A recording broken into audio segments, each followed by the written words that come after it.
খেলার মাঠে সাকিব আল হাসানের মেজাজ হারানোর ঘটনা নতুন কিছু নয়। অনিয়ম কিংবা কোনো ভুল হলে সবার আগেই চড়াও হন, প্রতিবাদ করেন সব সময়। ক্রিকেটের ২২ গজের পর এবার ভোটের মাঠেও মেজাজ হারালেন বিশ্বসেরা অলরাউন্ডার। মাগুরা ১ আসনের বাংলাদেশ আওয়ামী লীগ মনোনীত প্রার্থী সাকিব ভোটের লড়াইয়ের দিন ক্ষিপ্ত হয়ে চড় মেরে বসেন এক ব্যক্তিকে। তবে কী কারণে চড় মেরেছেন তাৎক্ষণিকভাবে তা জানা যায়নি। আজ রোববার ৭ জানুয়ারি সকালে নিজের ভোট দেন সাকিব। এরপর মাগুরা ১ আসনের অধীনে থাকা বিভিন্ন কেন্দ্র পরিদর্শন করেন। সবকিছু ঠিকঠাকই চলছিল। ভোট গ্রহণের সময়ও তখন প্রায় শেষের দিকে। এমন সময় সামাজিক যোগাযোগ মাধ্যমে একটি ক্লিপ ভাইরাল হয়ে যায়। এতে দেখা যায় কোনো এক কেন্দ্রের সামনে এক লোককে থাপ্পড় মেরে বসেন তিনি। মুহূর্তের মধ্যে ক্লিপটি ছড়িয়ে পড়ে সামাজিক যোগাযোগ মাধ্যমে।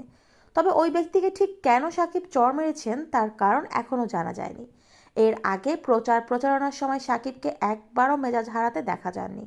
বয়স্ক থেকে তরুণ সবার সঙ্গে সাকিব মিশে গেছেন বন্ধুর মতন।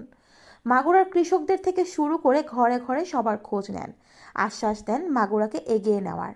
কিন্তু ভোটের দিন অনাকাঙ্ক্ষিতভাবে মেজাজ হারিয়ে বসলেন মাগুরার এই নৌকার মাঝি। কিছুক্ষণ আগে শেষ হলো দ্বাদশ জাতীয় সংসদ নির্বাচনের ভোট গ্রহণ, যেখানে নৌকার প্রতীক নিয়ে লড়ছেন বাংলাদেশ অধিনায়ক সাকিব। ভোটের আগ থেকে বেশ সাবলীলভাবেই প্রচারণা সামলেছেন তিনি।